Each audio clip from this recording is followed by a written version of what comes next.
Hi, it's Steve Rode, your host. This episode had me sitting and pondering for a long time. On the surface, it's the story of an avoidable tragedy, a case that destroyed lives not through death, but through choices. From the outside, it feels like a waste. An innocent young woman kidnapped and terrorized. 7 young defendants throwing their futures away. Families on both sides left broken. But the truth is harder. Now, I've never lived the lives of the young adults at the center of this case. I've never grown up with poverty as a constant or violence as a language. I've never known what it's like when the strongest sense of family comes not from home, but from a street crew. For them, belonging was survival, and sometimes that belonging was stronger than doing the right thing. In my opinion, the foundation of this avoidable tragedy wasn't just violence. It was bad decisions, arrogance, and ignorance, each layered on top of the other until the outcome was inevitable. A young woman terrorized, 6 young adults locked away, families destroyed. All of it because logic was replaced with loyalty and fear. The illusion that she was involved would fall away quickly. What remained was the real tragedy, the mistakes the defendants made. Mistakes that would alter the course of their lives forever. I can't tell you what it was like to walk in their shoes, but I can tell you what the outcome was. And that outcome was wasted life. Not in the finality of death, but in the hollowing of life. A daughter scarred. 6 young men and women locked away for decades, and all of it for nothing. This isn't a story of justice. It's a story of what happens when vengeance replaces it. I need to give you the disclaimer. This episode is based on court filings, sworn testimony, public records, and verified media reporting. Nothing in this story should be taken as legal advice or commentary beyond the facts documented in the record.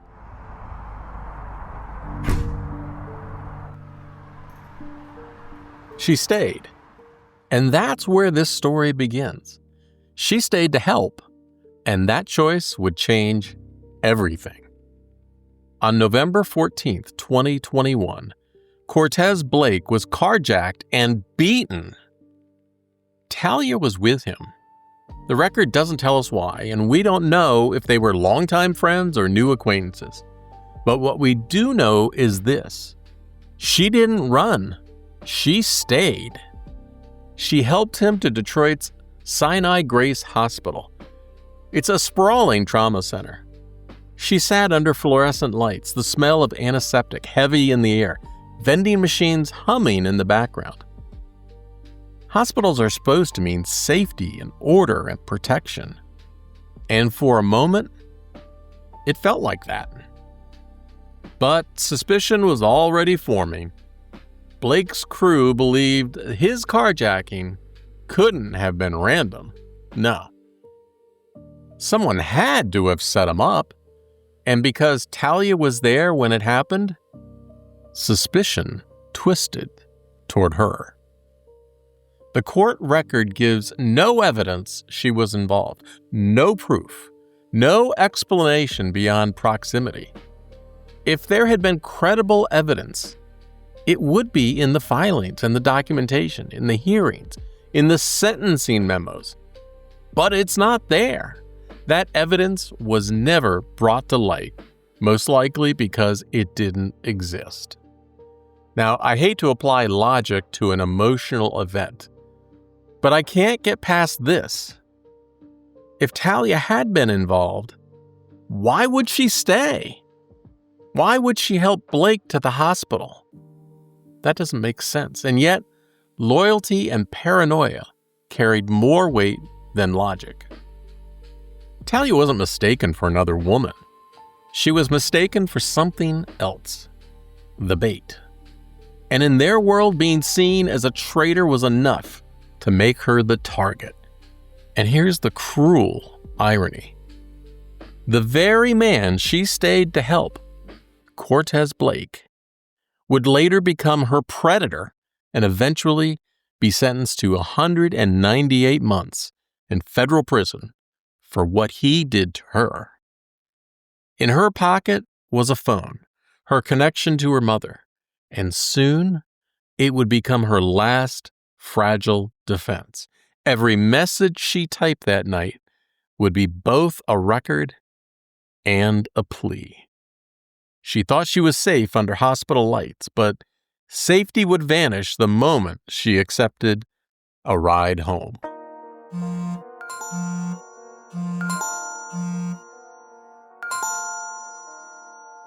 In Detroit, the group behind the kidnapping would become known to law enforcement as 1125. Prosecutors called it a gang. On the streets, it was something more complicated. For kids who grew up without stability, 1125 was belonging. It was an identity. It was a street family that offered loyalty when institutions had nothing to give. And sometimes the pull of that belonging was stronger than doing the right thing. That loyalty also bred suspicion. Blake had been carjacked and beaten, and the crew believed someone had set him up. Because Talia was with him when it happened, their suspicion twisted towards her. Not because she looked like someone else, but because she was simply there. And the record's clear. There was never any evidence she set Blake up. No phone records, no testimony, no proof. Suspicion alone became her sentence. At the center was Cortez Blake, 23, charismatic, magnetic. Prosecutors said he was the spark that set the fire. His right hand was Nasir Lewis, 24, strategic, armed. A man whose words in group chats promised violence and whose silence in court could not undo them. Then there was Samaj Ayers, just 23. His family later described him as protective, someone who stepped in for younger cousins, a boy forced to grow up too fast.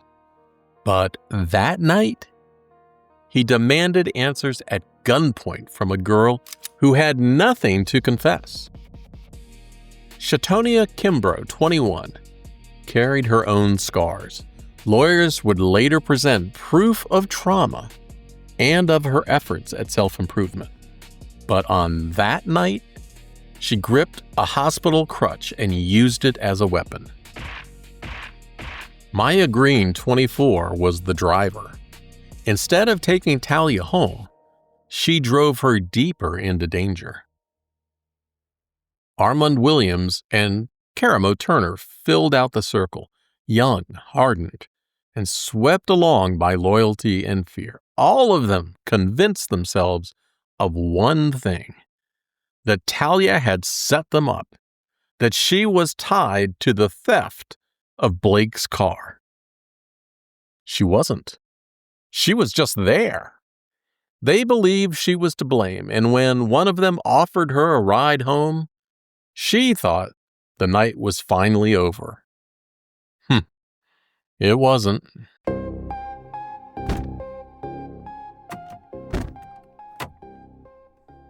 Around 11 p.m., one of the group offered her a ride home from the hospital. She accepted. Why wouldn't she? It was cold, and she thought the worst of the night was already behind her.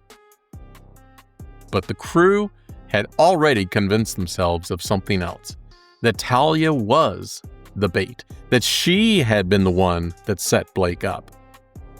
The suspicion followed her into the car. They turned off the main road into an empty lot on Detroit's west side. The pavement was cracked and weeds pushing through, shadows stretching too long. That's where the first beating happened. She was pulled from the car, forced to her knees, struck with a bottle, and then fists, and then boots, and chillingly, hospital crutches turned into weapons. Her phone buzzed in her pocket. Her hands shook as she typed. According to Trial Exhibit 36 at 11:09 p.m., she texted, "Held hostage."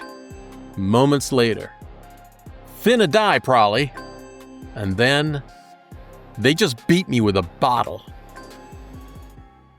These weren't just words, they were lifelines. A daughter reaching for her mother in the dark.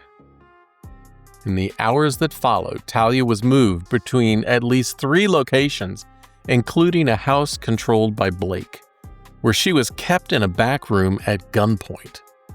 Different members of the group came in and out to hit her, question her, or just stare. Members took her phone and reviewed its contents while coordinating over social media. She had no information to give. She had never been part of it. Every blow, every accusation was built on a false belief. She was a hostage in her own city for doing good. She thought the worst part had passed, but behind closed doors, the violence was only beginning.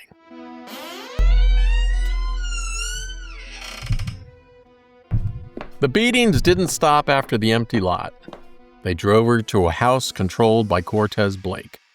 From the street, it looked ordinary, just another home on a Detroit block. Inside, it became something else. The walls carried anger. The air felt close and heavy with smoke and dread.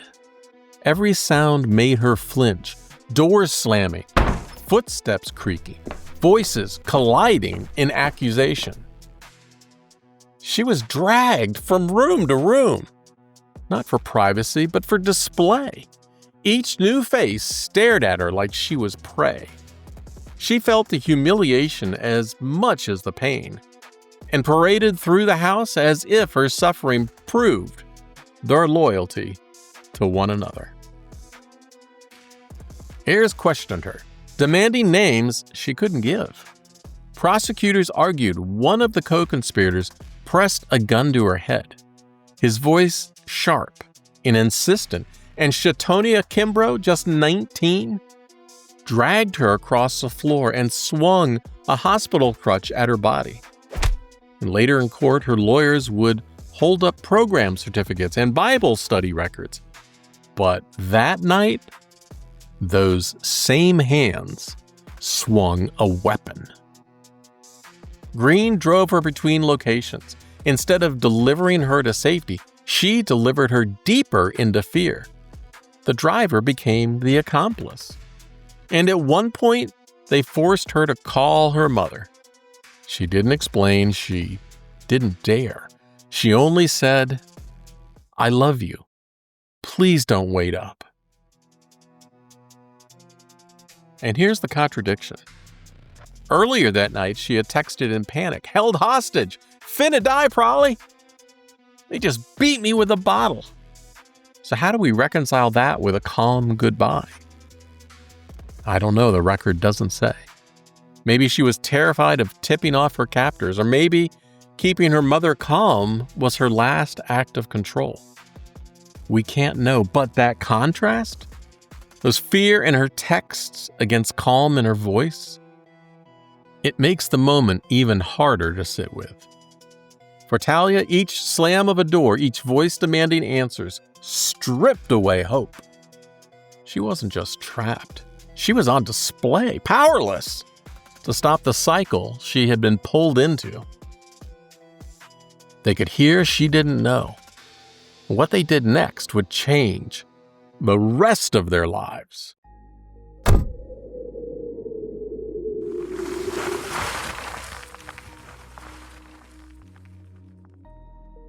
Eventually, even they seemed to realize she had nothing left to give. No answers, no names, just fear.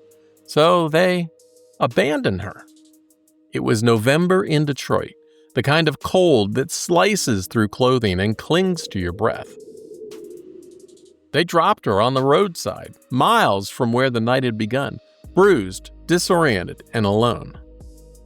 She watched the car's taillights fade into darkness until they were gone. The silence pressed in heavy. No voices, no footsteps. Only the sound of her own breathing, quick and shallow. The crunch of gravel beneath her shoes, the wind scraping across empty streets. Every shadow looked like danger. Every gust of wind sounded like someone coming back.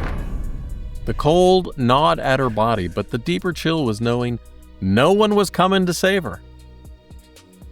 Later, prosecutors would show videos pulled from their phones. One captured her curled on the floor, sobbing as a phone was ripped from her hands.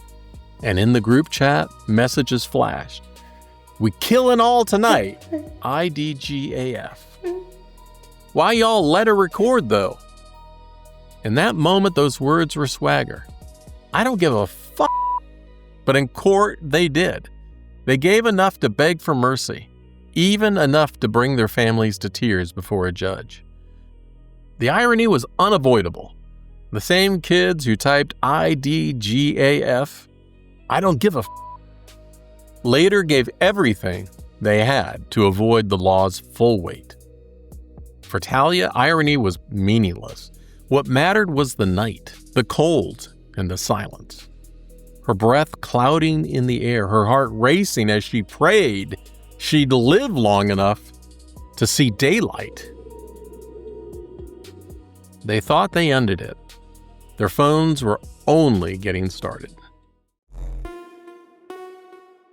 In the days after the kidnapping, the group scrambled to undo what they had done.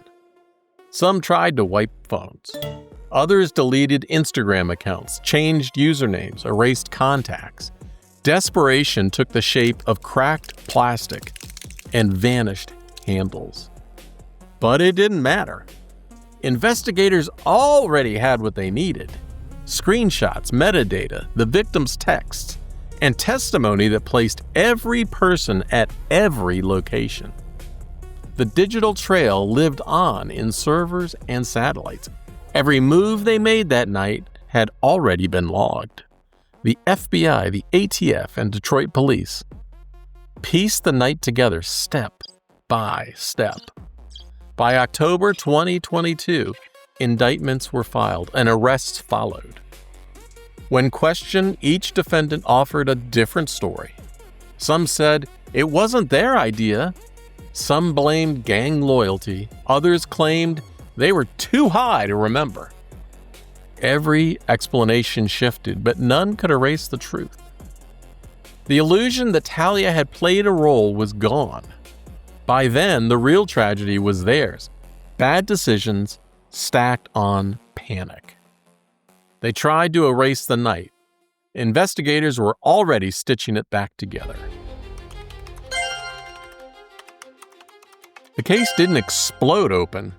It unraveled slowly, one piece of digital evidence at a time. Agents from ATF, the U.S. Marshals, and Detroit police combed through the data. Phones seized from the defendants became maps of the night. Group chats, videos, call logs, GPS tags. Every device told part of the story.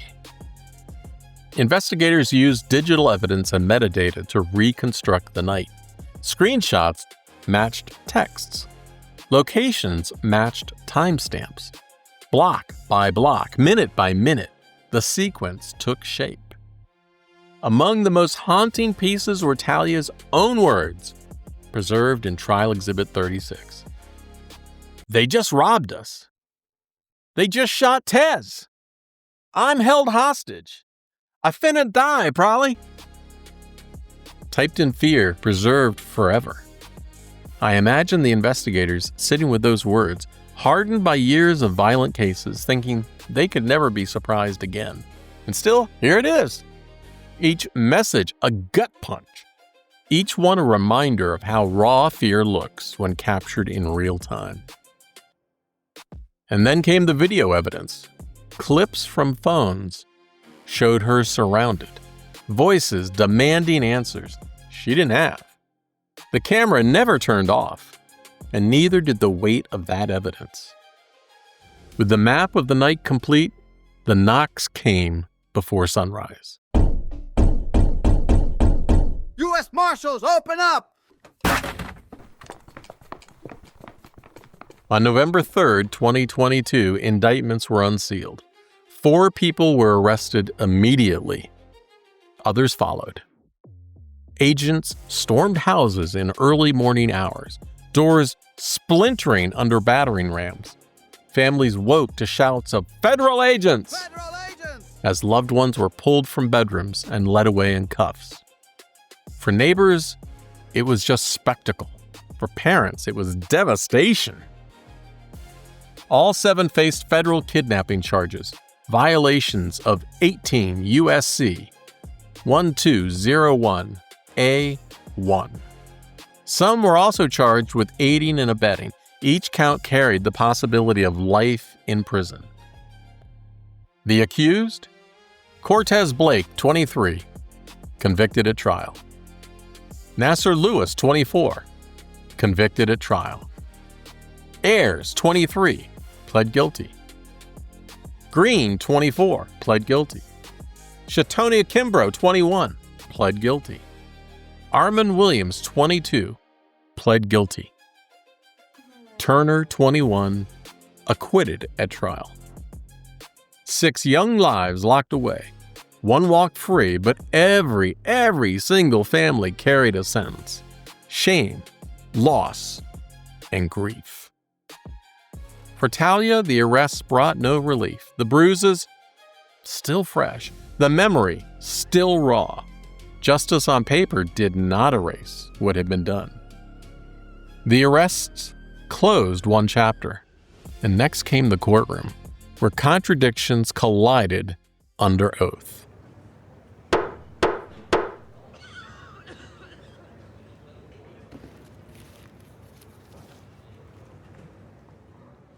The courtroom was crowded but hushed. Families filled the benches, parents clutching tissues, siblings stiff, eyes locked on the front. Defense lawyers stacked binders of certificates and letters, each page an attempt to show that the people who terrorized Talia were more than their worst night. On the night of the kidnapping, one of the defendants in the group chat typed, "We killin' all tonight, IDGAF. I don't give a f***." In the moment, bravado. Typed to impress, to perform toughness. But in court, they did give a f***. Enough to beg for mercy, enough to hand up Bible study completions, recovery programs, family letters. The swagger of IDGAF didn't survive sentencing day. The defense leaned on youth, trauma, and reform.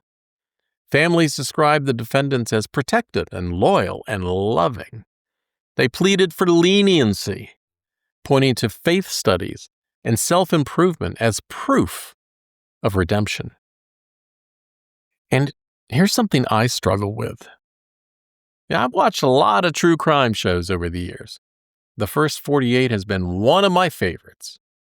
Time after time, I've seen families grieving and calling their child a good person, even when the record shows they were part of terrible things. I've never been able to fully resolve that disconnect. This case brought it back to me. Families holding children up in high regard, while the evidence showed choices that were cruel and destructive. The prosecution countered with a sharper picture, a terrified victim, bruised and bleeding, texting her mother that she thought she was about to die. They read aloud the group's own words, the threats and the cruelty. They demanded accountability. When sentences came, silence weighed heavier than the gavel. Families wept quietly. No one clapped. No one cheered. Every victory for prosecutors felt like a loss for all. U.S. Attorney Jerome Gorgon summed it up, saying, "They kidnapped the wrong person, and they committed horrible, violent crimes."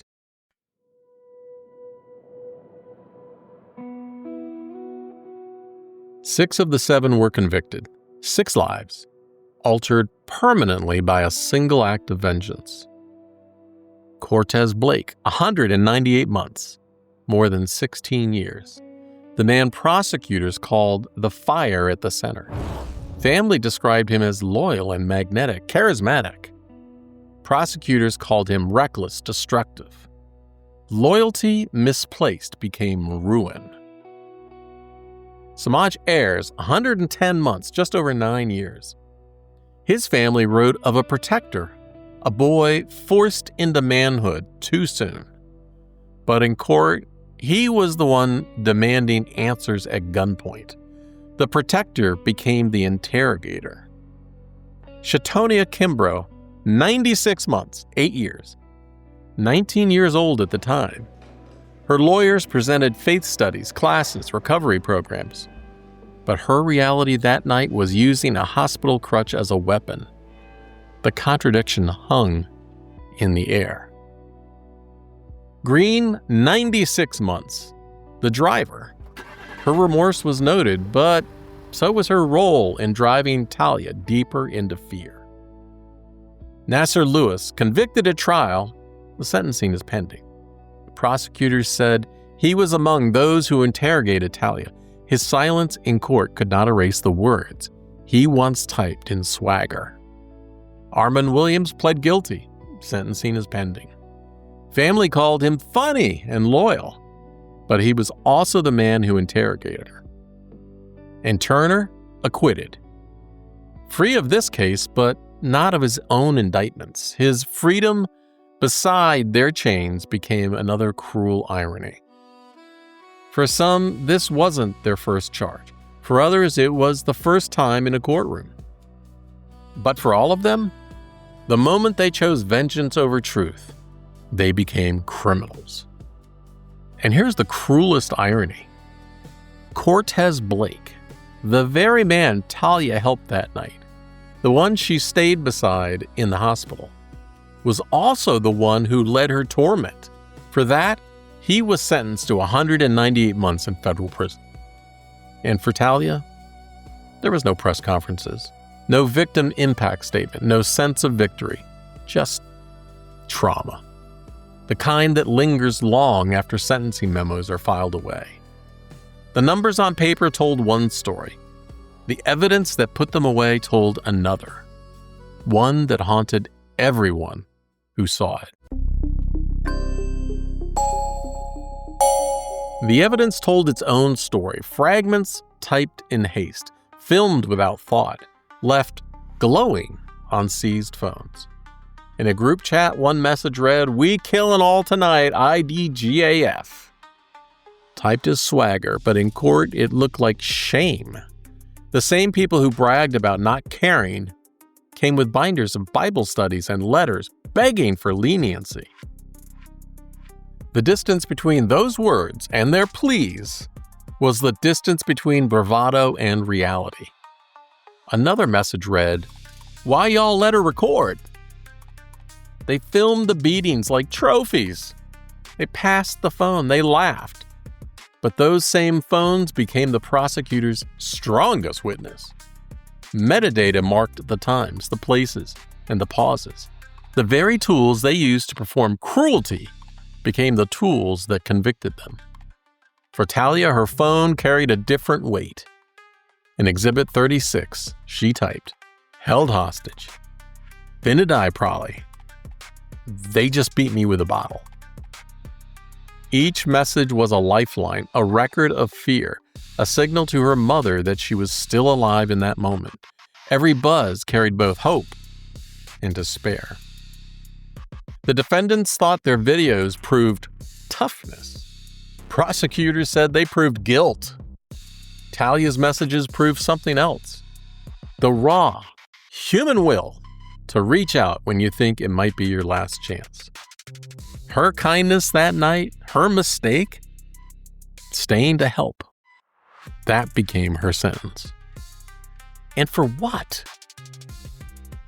The streets called them a gang, prosecutors called them conspirators, but the record reveals who they really were. Kids caught between loyalty and destruction.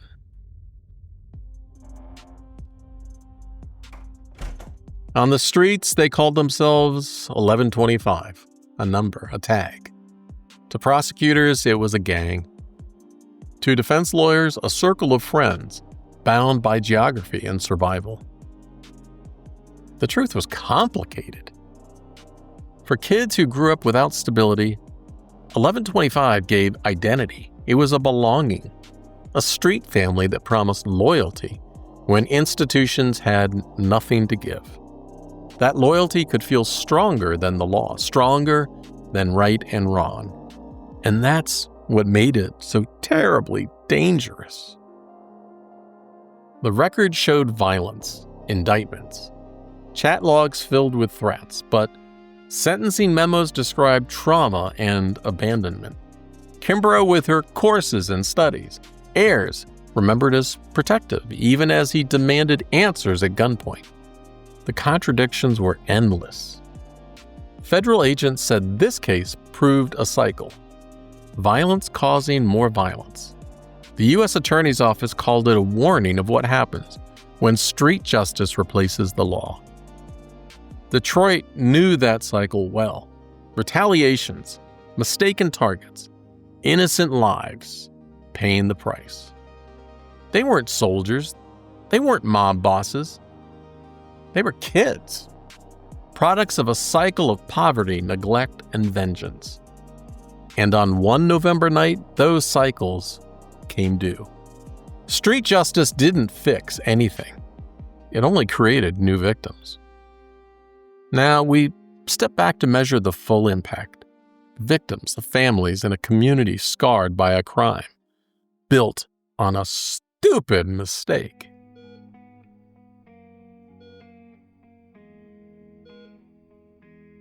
The impact of that night stretched far beyond the courtroom. Let's start with Talia. She'll never get back the night she was hunted by people she thought she could trust. She'll never forget the sound of crutches striking her, the jeers of voices around her, the messages she typed to her mother as if they might be her last. Even after the bruises faded, the memories stayed. In her silence, her trust, and her fear. Then there were the defendants, young people, many scarred by abuse, by poverty, and by abandonment. Their families described them as loving and protective.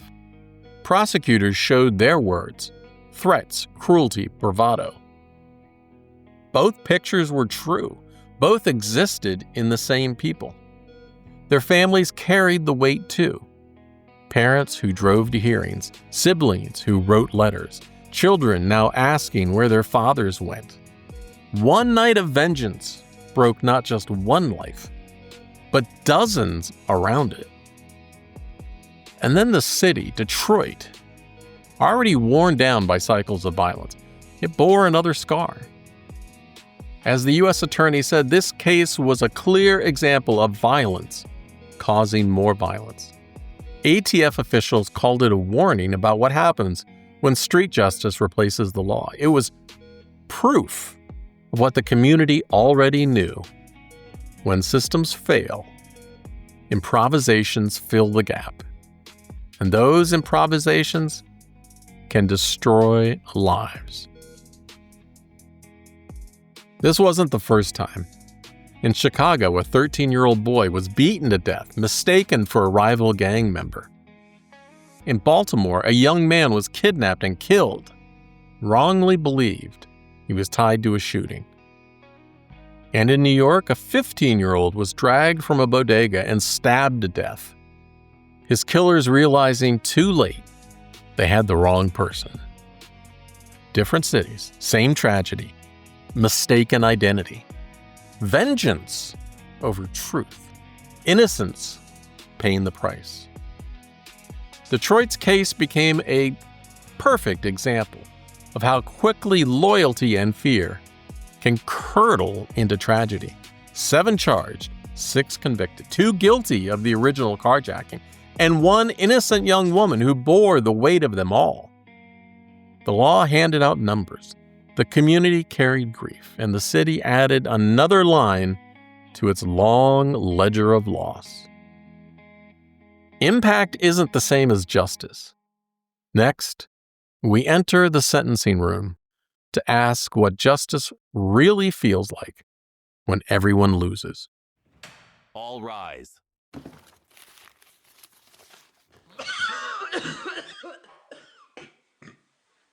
Sometimes the law gets it right, but that doesn't mean justice feels right. When Judge Lori Mickelson sentenced Cortez Blake, she didn't gloat, she didn't lecture. She simply acknowledged what everyone already knew. Nothing about this case made sense. A carjacking happened. An innocent woman was mistaken for someone else. A group of young people responded with rage instead of reason. And now, everyone was left with loss. The law can measure years, it can tally months, but it can't calculate loss. It can't weigh what was stolen from Talia. It can't measure the futures wasted behind bars. It can't reconcile how a night of vengeance became a lifetime of consequences. In the courtroom, silence hung heavy after each sentence was read. Families cried softly. Parents held each other. Even victory for prosecutors felt hollow, because the wind could not undo what had already been done and what had already been lost. You know, as I think back to where we began, I return to the same realization. The law can hand out numbers, but it can't hand out healing. Justice on paper does not feel like justice in life.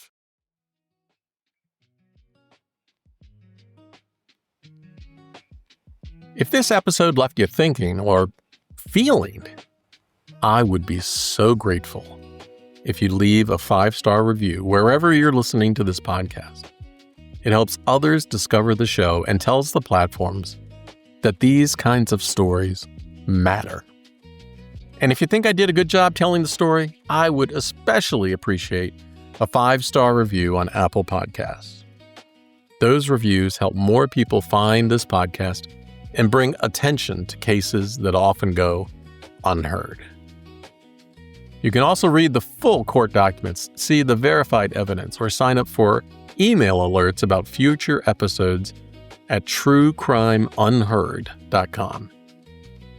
And don't forget, if you want to dig into the official filings, the source material from this case, I've made them available on the episode page at truecrimeunheard.com. Go there to download them and see the record for yourself. That's truecrimeunheard.com. This was a hard story, not because of gore or shock, but because of what it revealed. Simple, wasted life. Not in the finality of death, but in the hollowing of life itself. Talia carries scars that will never fully fade. 6 young defendants will spend decades behind bars. Their futures gone. And families on both sides live every day with grief that doesn't show up in court records. When I think back to the beginning of this case, to what I said in the opening, I return to the same truth. Vengeance doesn't bring justice. It just multiplies the loss. It spreads it from one person to many, from one night to years. She stayed where it began. She stayed to help. And that choice became the opening scene of this tragedy.